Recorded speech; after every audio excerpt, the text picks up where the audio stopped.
Hello, Daniil. You're coming from a strong tournament in Rome. How do you feel?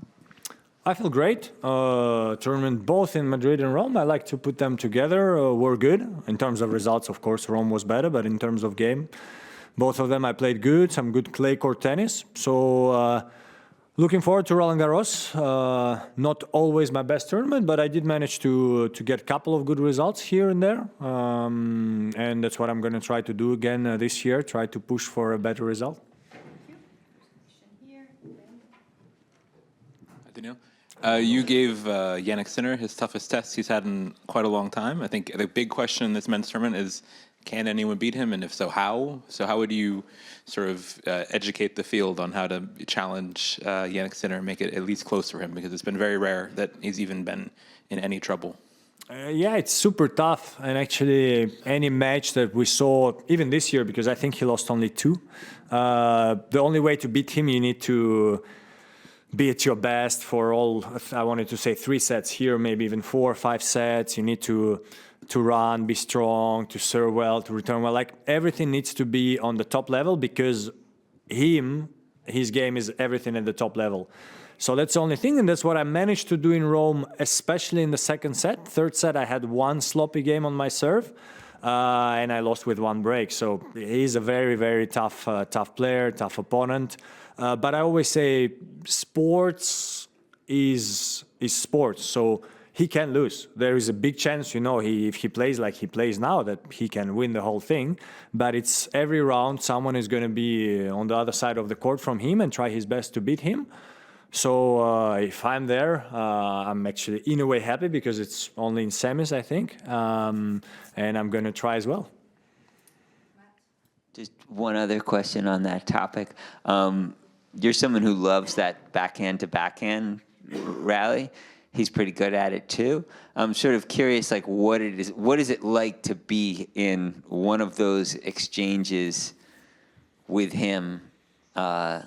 What's going on in your head when you're in one of those exchanges compared with when you're doing it against another player who may not enjoy it as much as he does, and you do? I think if we compare it to any other player, the difference is that Jannik can any moment decide kind of to, let's call it, step up and, like, for example, go down the line.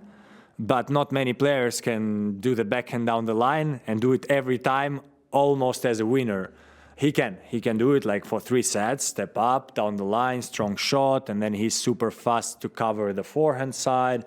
If you go, how you call it in English, if you try to wrong foot him, so to go on his backhand, he basically doesn't wrong foot, so he's there. So it's just, it's not easy to play him, but at the same time, I have to say I enjoy it. Like, I had some really good matches against him, even the ones I lost, and it's like a tough challenge, which I will always try to win. And I know that I lost many matches against him lately, but some of them were pretty close. And I'm like, okay, next time I really have to do even a bit better and get him, and that's what I'm going to try to do. Hey, Daniil. As I understand it, you're part of the player protest today, right? It's funny. Jessica Pegula was just in here, and she said, asking players to do less media is quite an easy thing to do.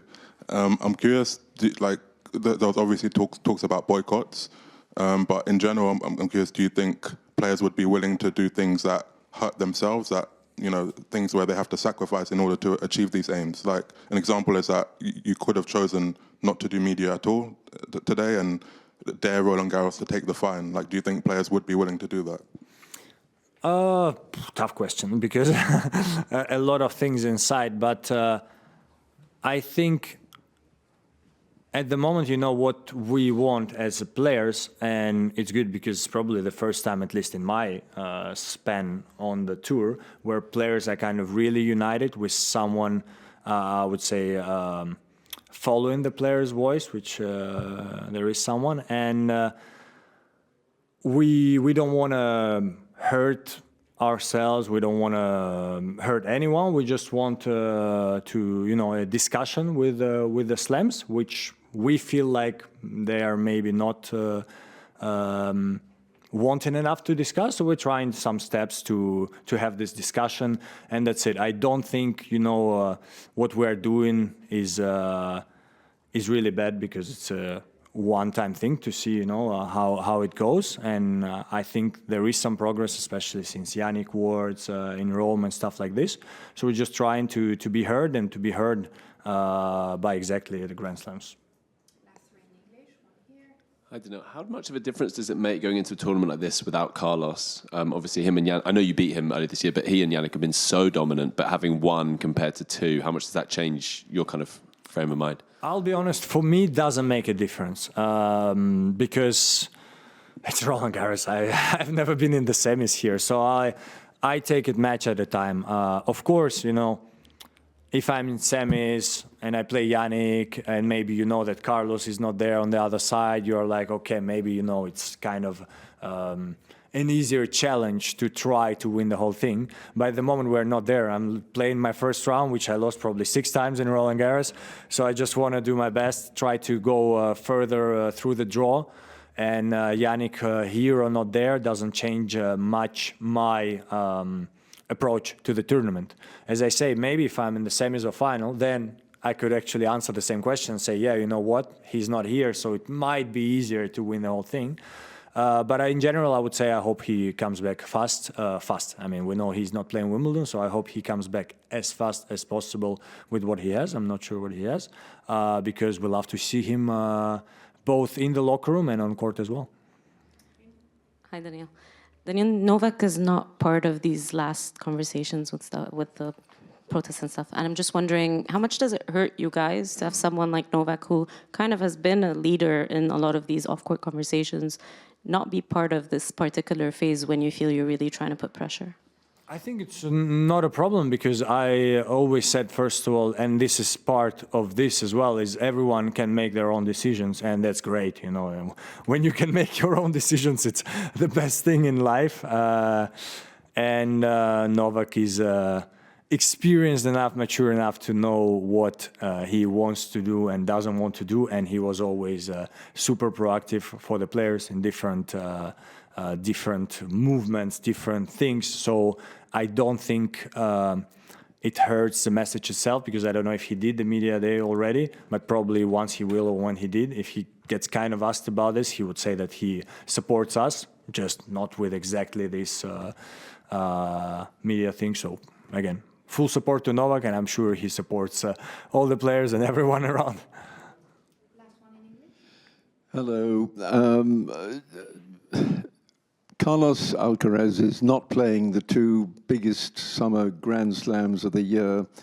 How much of a threat to the game is the power in the game that is injuring players and taking out the draw cards? Dominic Thiem is no longer playing because his career was injured with a wrist injury. Del Potro, we go on. Do you see that as a danger to the sport? Can anything be done about reducing the physicality? Super tough question, because everyone has a different story. So it's so tough. I don't know what Carlos, did it happen during the match, out of the court? I don't think we know exactly what happened. So it's super tough to say.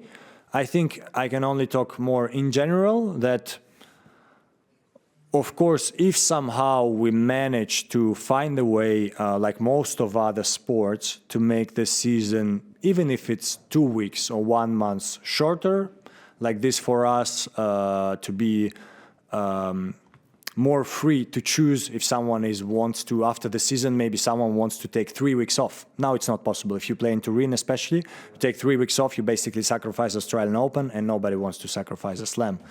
So if there is a way to find a decision, which is not going to be done in probably next 5 years, but maybe even in 10 years, to make the season shorter, I think this could help a lot of players in general. And actually, even talking longer, I'm pretty sure that even if it means let's say, getting less money because there is less tournaments, I'm pretty sure most of the players would agree that's the talk in the locker room. But again, it's a long discussion, and that's the only thing I see where maybe it could reduce some injuries.